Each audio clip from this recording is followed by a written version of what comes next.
Hello everyone. आज से हम नया टॉपिक शुरू करने जा रहे हैं जिसका नाम है प्रकाश या लाइट। देखिए, प्रकाश के अंदर सबसे पहले यदि हम प्रकाश की परिभाषा देखें, डेफिनेशन देखें, तो जो सिंपल से सिंपल डेफिनेशन हो सकती है वो ये है कि वह अदृश्य साधन जो बाकी वस्तुओं को दृश्य बनाता है उसे हम प्रकाश कहते हैं। प्रकाश के अंदर जो टॉपिक हम आगे पढ़ने वाले हैं इस पाठ के अंदर, उसमें सबसे पहले हम पढ़ेंगे प्रकाश का परावर्तन, रिफ्लेक्शन ऑफ द लाइट।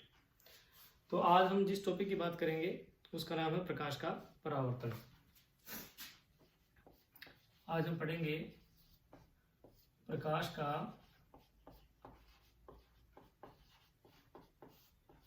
परावर्तन, रिफ्लेक्शन ऑफ लाइट। हालांकि इसके अंदर आगे और भी टॉपिक आएंगे, ये पार्ट थोड़ा सा लंबा है, थोड़े से चैप्टर इसके अंदर डिटेल के अंदर पढ़ने पड़ेंगे। तो आज हम प्रकाश के परावर्तन को जो सिंपल से सिंपल तरीका हो सकता है, साधारण से साधारण तरीका हो सकता है, उसमें पढ़ने का प्रयास करेंगे और जानेंगे कि परावर्तन क्या होता है। परावर्तन का वैसे शाब्दिक अर्थ होता है पलटना। उदाहरण के तौर पर जैसे कोई प्रकाश की लाइट जब आती है और किसी चीज़ से टकराकर वापस पलट जाए, जिस माध्यम से आई है उसी माध्यम में वापस पलट जाए, तो इस घटना को साधारण रूप से प्रकाश का परावर्तन कहते हैं। लेकिन यदि हम डेफिनेशन देखें तो डेफिनेशन इसकी ये कहती है कि एक माध्यम से चलकर आने वाली प्रकाश की किरण किसी परावर्तक सतह से टकराकर वापस उसी माध्यम में पलट जाए तो उस घटना को प्रकाश का परावर्तन कहते हैं। अब इस घटना को समझने के लिए एक सिंपल सा जो डायग्राम, मोस्ट सिंपल डायग्राम जो हो सकता है वो हम बनाएंगे और उसमें जानना चाहेंगे या उसमें बताएंगे कि प्रकाश का परावर्तन क्या होता है।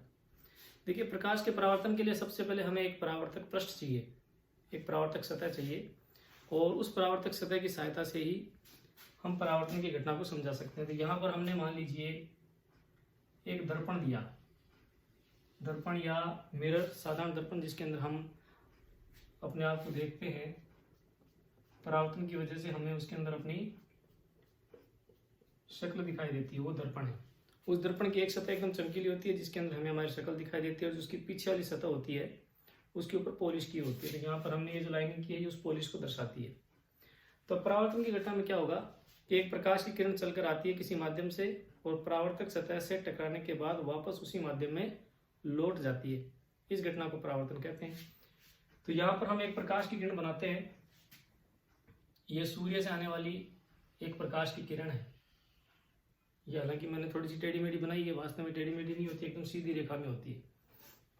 अब हाथ से तो इसी प्रकार से बनेगी। ये प्रकाश की किरण आई और ये इसकी परावर्तक सतह है, जो ऊपर वाली सतह है ये इसकी परावर्तक सतह है, ये परावर्तक पृष्ठ है।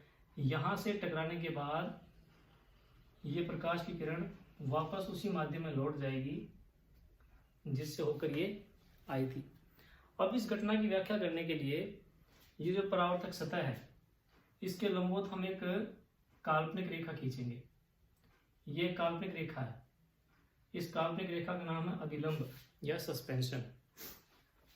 इस काल्पनिक रेखा का नाम अभिलंब है। अभिलंब की आवश्यकता क्यों पड़ी हमें? किस परावर्तन की घटना की व्याख्या करने के लिए इस अभिलंब की आवश्यकता पड़ेगी।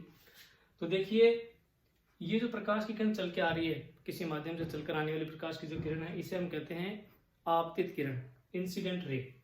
इसका नाम आपतित किरण है। और परावर्तन के बाद यानी किसी सतह से टकराने के बाद जब प्रकाश की किरण वापस लौट जाती है उसी माध्यम में, इसे हम कहते हैं परावर्तित किरण। ये जो किरण है इसका नाम है परावर्तित किरण।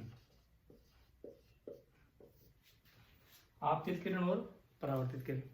ये जो आपतित किरण है ये अभिलंब के साथ एक एंगल बनाती है, निश्चित कोण पर आती है।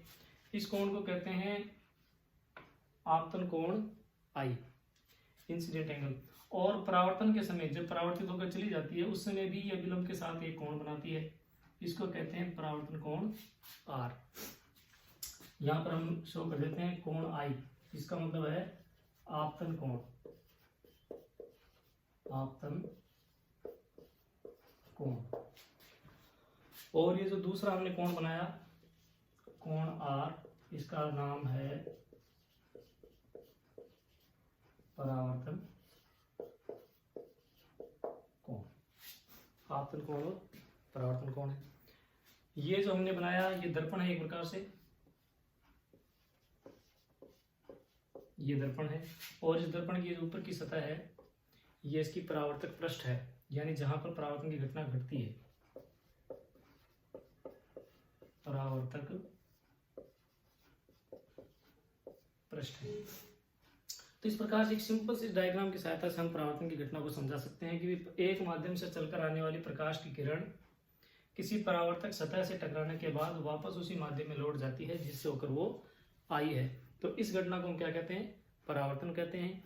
और अभिलंब के साथ आपतित किरण, आने वाली जो किरण है वो आपतित किरण है, जो परावर्तन के बाद लौटने वाली किरण है वो परावर्तित किरण है।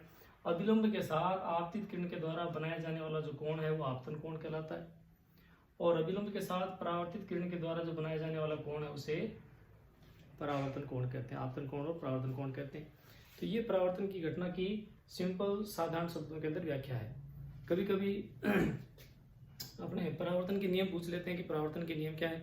तो परावर्तन के सिंपल से 2 ही नियम हैं जो सबसे सिंपल हो सकते हैं, वो ये कि आपतित किरण, परावर्तित किरण और अभिलंब तीनों एक ही पृष्ठ में मौजूद होते हैं। तीनों एक ही पृष्ठ के ऊपर मौजूद है, एक ही तल के ऊपर मौजूद है। पहला नियम तो ये है। पहला नियम क्या कहता है कि आपतित किरण, आपतित किरण और परावर्तित किरण, परावर्तित किरण व अभिलंब, सस्पेंशन, तीनों एक ही तल में पाए जाते हैं। और परावर्तन का जो दूसरा नियम है वो ये कि आपतन कोण का मान हमेशा परावर्तन कोण के मान के बराबर होता है, यानी कोण आई, आपतन कोण बराबर होगा परावर्तन कोण के मान के। यह आपतन कोण परावर्तन कोण का मान बराबर होगा। तो इस प्रकार से ये परावर्तन की घटना है, परावर्तन की घटना की व्याख्या है और परावर्तन के नियम है। तो आज की इस क्लास के अंदर हम बस इतना ही पढ़ेंगे, परावर्तन क्या होता है, परावर्तन की परिभाषा और परावर्तन के नियम क्या है। हमारे जो आने वाले टॉपिक है उसमें अब हम परावर्तन के नियम पढ़ेंगे, सॉरी परावर्तन के नियम तो पढ़ लिए, उसके बाद इन परावर्तन के नियमों की सहायता से जो गोलीय दर्पण होता है उस गोलीय दर्पण के अंदर बनने वाली प्रतिबिंबों की स्थिति को पढ़ेंगे। यदि बिंब की स्थिति एक जगह पर हो तो प्रतिबिंब किस जगह पर बनेगा, गोलीय दर्पण क्या होता है, गोलीय दर्पण के अंदर परावर्तन की सहायता से प्रतिबिंब बनाने के नियम क्या है। तो ये सारी बातें जो हैं अब वो हम अगली क्लास में पढ़ेंगे। आज की क्लास में सिर्फ इतना ही कि प्रकाश क्या होता है, प्रकाश का परावर्तन क्या होता है और परावर्तन के नियम क्या है।